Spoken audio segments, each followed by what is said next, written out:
Coming up next on Live at 5. We're on the University of Utah campus where we're following up on demands from student protesters over the Israel-Hamas war. We'll bring you the details on the changes that they're demanding from the University of Utah. A free Palestine We've got the numbers.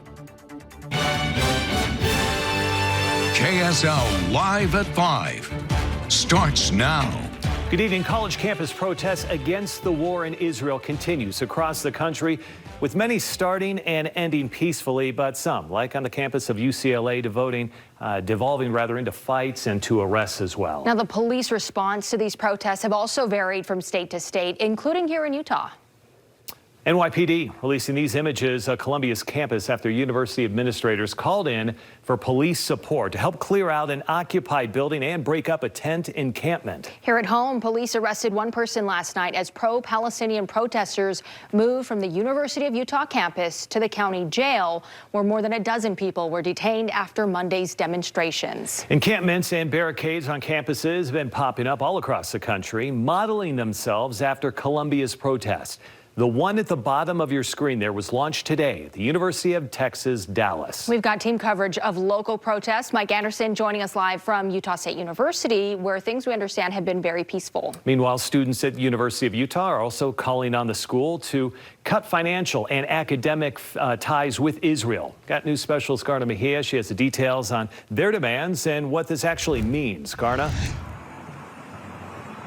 Yeah, Mike, Ashley, students here at the University of Utah over the last 2 days demanding that the university, quote, disclose, divest, and cut all ties with Israel and war proliferating campaigns. Now, they're saying that a variety of responses is what we're hearing from them on what that means specifically, but they're saying it ranges from ending student exchange programs with Israel to selling off investments in companies that have ties with Israel. Students have also called out the university's membership in the 47G trade group with the Utah Aerospace and Defense Association, since some of its members include weapons companies supplying Israel.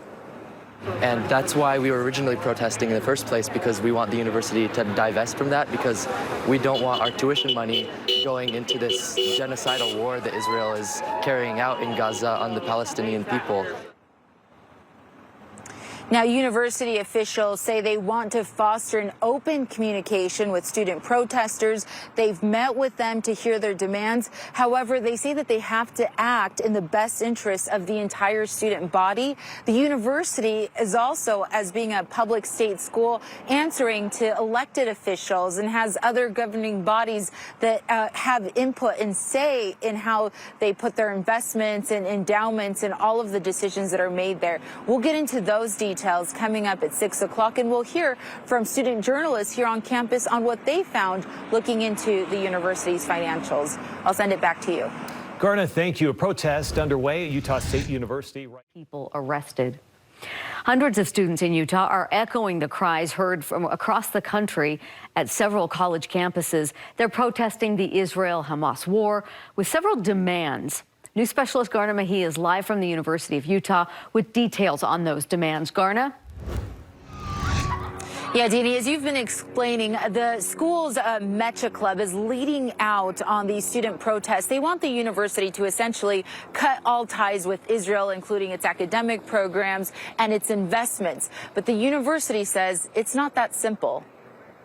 Palestine will be free. Student protests erupting on the University of Utah's campus following nationwide demonstrations of the Israel-Hamas war on several college campuses. No more money for Israel's crimes. Protesters demanding that the university disclose, divest, and cut all ties with Israel, including its investments and its involvement in trade groups like 47G that weapons manufacturers also participate in. So what we're trying to do is have the University of Utah divest from Israel and companies that are allied with Israel and funding Israel's genocide in Gaza. Student journalists Carolyn Crum and Rachel Klepfer took a deep dive into the university's investments and endowment. It's not the direct defense investing that I think a lot of people think it is. The U itself isn't really funding Israel on its own. They found no direct ties between the U and companies profiting from the war. The U does not have a significant weapons portfolio, right? We don't invest directly into major defense companies, and so it's more of like